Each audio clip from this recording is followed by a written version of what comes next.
Good afternoon. First this lunchtime, a field in Swindon is still cordoned off after the murder of a man yesterday afternoon. Police say he was stabbed. It happened near Pinehurst. Our Wiltshire reporter Will Glennon is there now with the very latest. Will.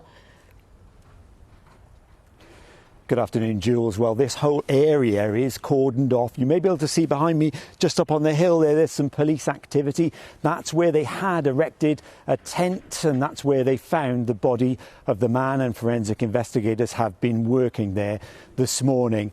Now, this area is called the Venny by the people who live here, and I've spoken to a number of neighbours today who told me that once the alarm had been raised, they rushed to help the injured man, the man who'd been stabbed. Police have said he was 33 years old, but we don't yet know his identity. What we do know is that at least one, probably two people, rushed to help the injured man, tried to stem the flow of blood from his wounds, even administered CPR, but to no avail, and sadly he died here at the scene. You could see him from a distance, yeah, just led there. And what did you think? Awful. Yeah. Awful. God, yeah. It was a really sunny day, so there was loads of children and kids down dog there. walkers. Yeah, lady up the road. Yeah, she did the CPR. They both come back. There's two of them, weren't there, done the CPR? One held the wound, and one was doing the CPR. Now, police and the fire service were here yesterday. The air ambulance was called and it landed in the field. But as I said, the man sadly couldn't be saved. Now, police have been trying to reassure people here today. They say that there will be extra patrols in the area. But understandably, people are shocked and concerned. No arrests have yet been made and inquiries continue. Well, thanks very much for bringing us up to date this lunchtime. Well, people across the West are being urged to get the winter jab as soon as possible.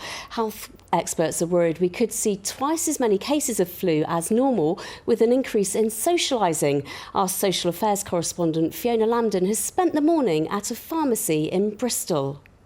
We're at Eastville Pharmacy this lunchtime, and they're encouraging anyone who's eligible for the free flu vaccine to take it up. Well, let's meet Lindsay. Lindsay, you've just had it. Tell us why you came today. I come here because I have underlying health problems and I just want the best protection. What with the COVID that's going on and now the flu, I'll do anything to try and stop myself going into hospital, or even worse, dying, you know. I think it's the best thing you can do to protect yourself. Brilliant. Well, thank you very much. Let's come over to Naveed. Naveed, tell us what the risks are, particularly this winter. This winter, because of COVID, we've got a chance of co-infection. So we're finding that you are a lot more likely to be hospitalised with serious conditions and possibly death if you are infected with the flu and COVID at the same time. So we are encouraging everyone, especially with any underlying health conditions and anyone over 50, to pop in, get it done, get your flu vaccine done as soon as possible. And so far, have you seen many more people than previous winters come to have the flu vaccine? Yes, people are a lot more engaged this year. They are aware of what vaccines do and how they work and how important they are. Brilliant. Well, thank you very much for joining us this lunchtime. Yes, so obviously GPs are carrying out the vaccinations, but pharmacies, they are open at weekends. They also are open later, which gives some people a little bit more flexibility. Fiona Lambden reporting there.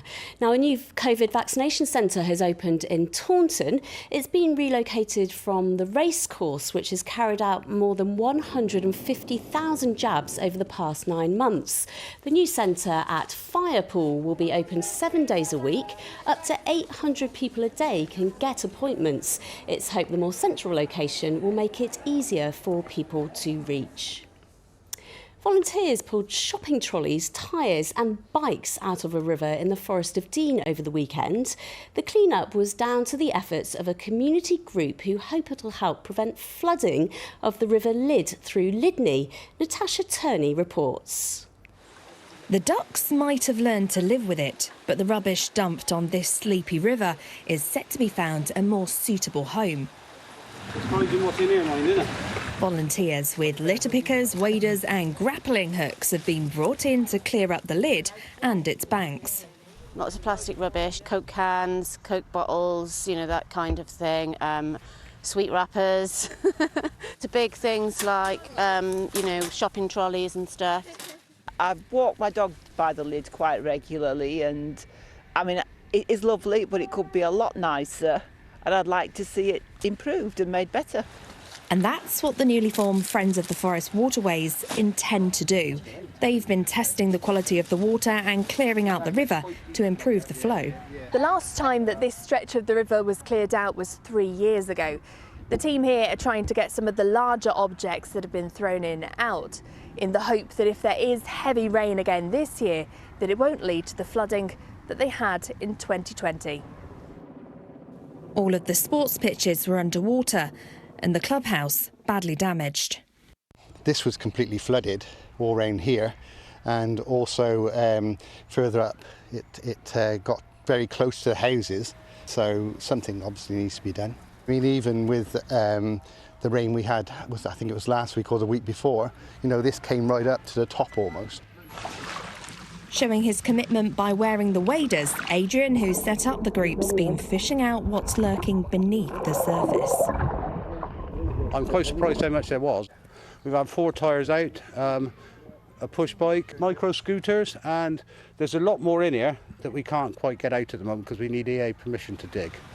This was just the first outing for the group on the river, and they plan to do many more, improving its appearance whilst looking after the river's ecosystem. Natasha Turney, BBC Points West in Lydney. One of Somerset's most popular town carnivals has returned after being scaled back due to the pandemic.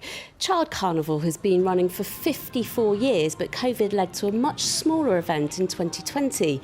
This year, crowds could once again enjoy live music, food stalls, and it was all followed by the traditional parade of illuminated floats and colourful costumes. The thought was to start with that we were going to just have a really small parade and just do something really local in the town, but everyone was so keen to get involved, it's just developed as the weeks have gone on.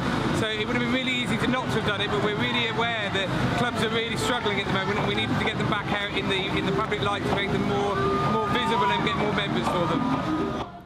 It's nice to see that carnival atmosphere back again, isn't it? Well, just ahead of the weather, we're still on the hunt for this year's unsung sporting hero for the West. Do you know of someone who goes above and beyond volunteering in the world of sport? Perhaps they don't normally get the recognition they deserve. Well, here's your chance to change that. All the details are at bbc.co.uk/unsunghero.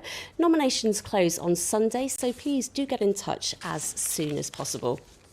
Well, it was a lovely weekend with gorgeous autumn sunshine, wasn't it? Ian's here. How's it looking for the rest of the week, Ian? The settled weather continues, Jules. Yes, high pressure dominating the scene. It's another bright day today. That said, if I run the satellite image through, you'll see there's a fair amount of high cloud, and indeed some of that is associated with airliners we've seen from the ground as well as from the satellite. Quite conspicuous contrails today as those transatlantic routes get all that bit busier. This stream here is particularly visible.